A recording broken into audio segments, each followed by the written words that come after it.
Donc je disais, les débats ont été animés. Le thème cette année, notre fil directeur, c'était donc la voie verte.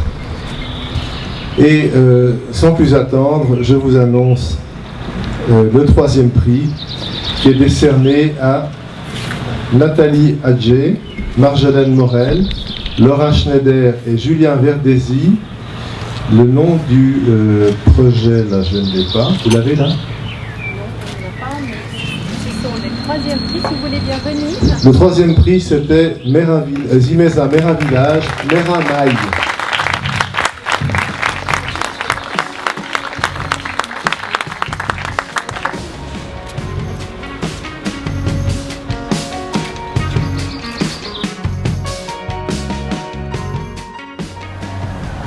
Donc le projet que nous avons choisi se situe à Merin. Nous l'avons appelé Merin Maï. Donc cet espace nous a intéressés parce que c'est une zone en complète mutation qui a à la fois des industries, un nouveau campus qui s'y construit. Il y a également le vieux Merin. Il y a des écoquartiers qui se construisent à proximité. Et donc ce qui nous a intéressés, c'est de travailler dans ce tissu très divers et très hétérogène. Et donc nous avons travaillé la connexion du vieux Merin jusqu'à la gare de la Zimeza, de manière à traverser un peu l'ensemble de ces quartiers. Et ça nous a permis de travailler des connexions entre tous les quartiers sur 3 axes principalement, et puis des connexions transversales entre les 3 axes, de manière à créer un véritable maillage au niveau de Merin. 2e prix a été attribué, alors là je dis le groupe 2, qui a présenté un projet qui s'appelle le Fil d'Ariane dans le quartier Eaux-Vives, rue Agasse.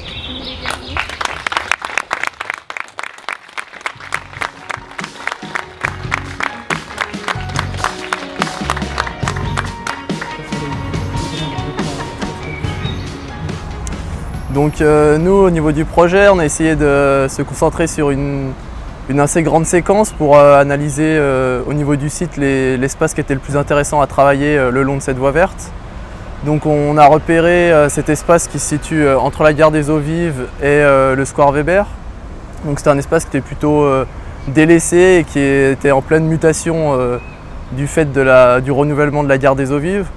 Et donc la volonté, c'était de re-questionner cette voie verte et que ce soit plus seulement un trait vert qui sectionne la ville et qui, on va dire, sectionne les espaces, mais qu'on se serve d'elle pour venir reconnecter les espaces intéressants du site et pouvoir permettre que la voie verte, elle nourrisse le quartier et que le quartier, lui aussi, vienne nourrir la voie verte par des successions d'espaces qu'on a appelées des séquences.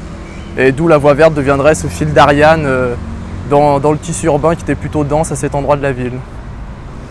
Donc on aimerait faire de la voie verte un fil d'Ariane qui traverse des espaces tout en s'enrichissant de leur qualité.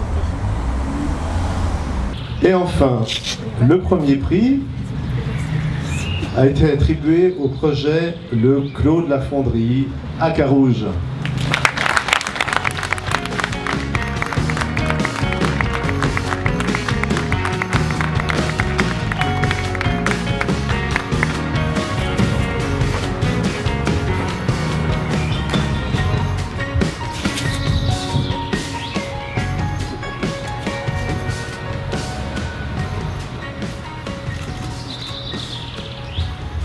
Oui, ce qui nous a frappé et qui a rendu les discussions très intenses, c'était que le but, c'est que ces projets soient tout à la fois inventifs, qu'ils apportent une valeur ajoutée, et puis, dans la mesure du possible, qu'ils soient poétiques, mais qu'ils soient en même temps réalisables. Et ce qui nous a frappé dans ces projets primés, c'était qu'il y avait un degré de réflexion qui était très avancé, très abouti, et on était donc avec des images et des propositions qui étaient tout à la fois réalistes, qualitativement élevées, et avec une faisabilité très réaliste et donc très proche de quelque chose dont on se disait on peut l'adopter et le mettre en place. Donc c'est quelque chose qui nous a impressionnés et qui mérite d'être salué. Bravo encore.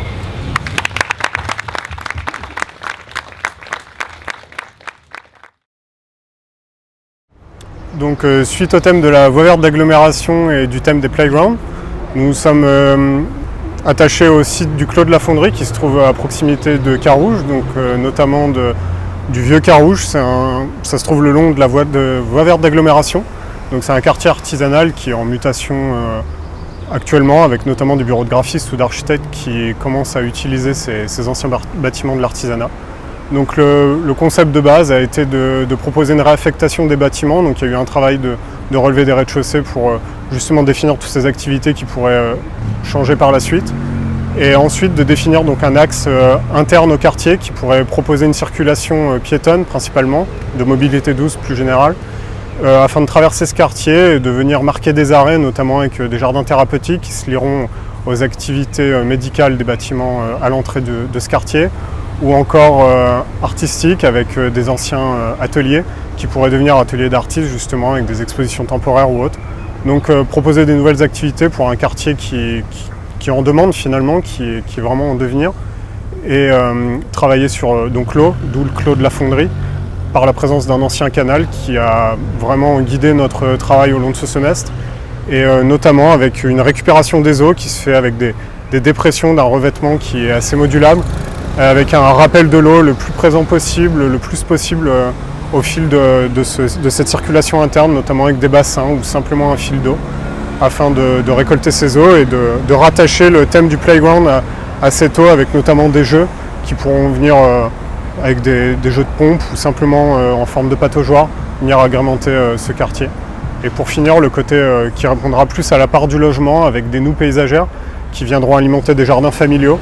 Donc avoir un côté beaucoup plus libre de l'eau, avoir un gradient de l'eau qui va du côté très urbain avec les fontaines à un côté beaucoup plus naturel qui correspondra plus au logement pour avoir une appropriation plus facile de l'habitant.